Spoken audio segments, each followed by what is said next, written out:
Sandro Monetti is an entertainment journalist and former Royal Correspondent, and he joins me now from Los Angeles. Hi, lovely to hear you.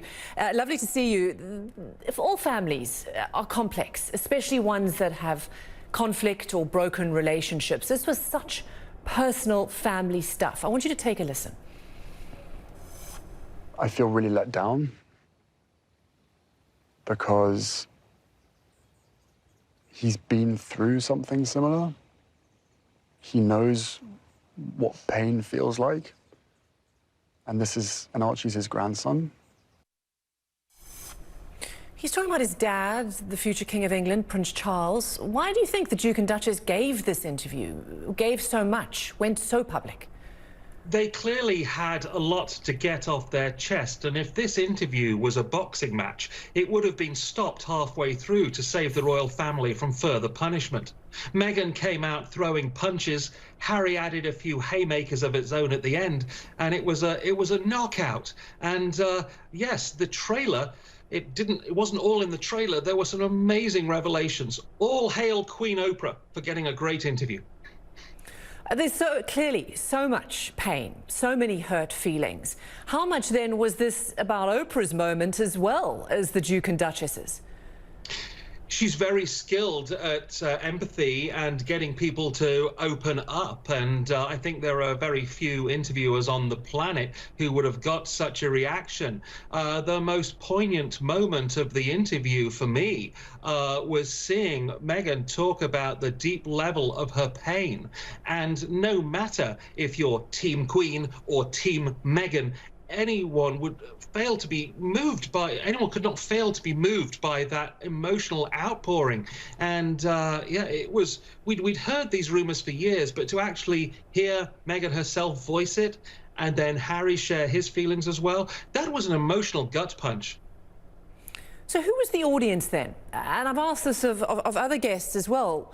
Was it the Queen? Was it Prince Charles? Was it the British public? Or was it Americans or courtiers? Who was it? Who were they talking to?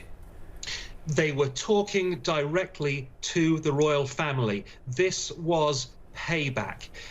Meghan started off almost tap dancing through a minefield, not wanting to say anything too explosive, being very careful to compliment the Queen. But when they start talking about taking titles away, who do you think does that?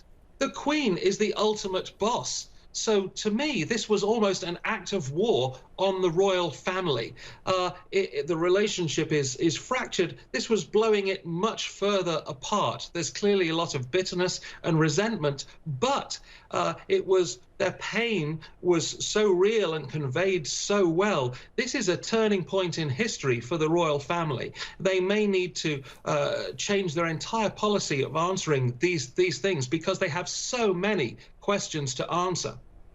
Yeah, that was going to be my next question. There is a tradition of not answering every slur or every wrong story or every truthful story, that there's a tradition of silence within the royal family. So do you think they need to answer every accusation that was laid out, or do you feel like a line has been drawn in the sand here and that perhaps this family can move on after Harry and Meghan have had their say?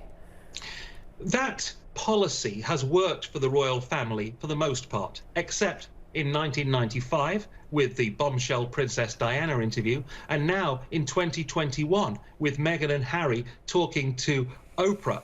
The royal family are surrounded by some very skillful communications and PR operators, but they've never had an opponent, and I use that word deliberately, like Meghan, who is incredibly savvy in modern media communication.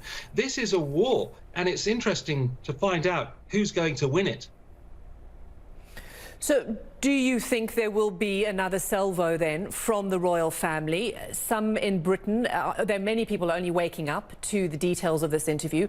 Some Britons will think this is disrespectful of the Queen, that it's airing dirty laundry. Others will agree with Oprah and with the Duchess of Sussex, saying this is their authentic truth.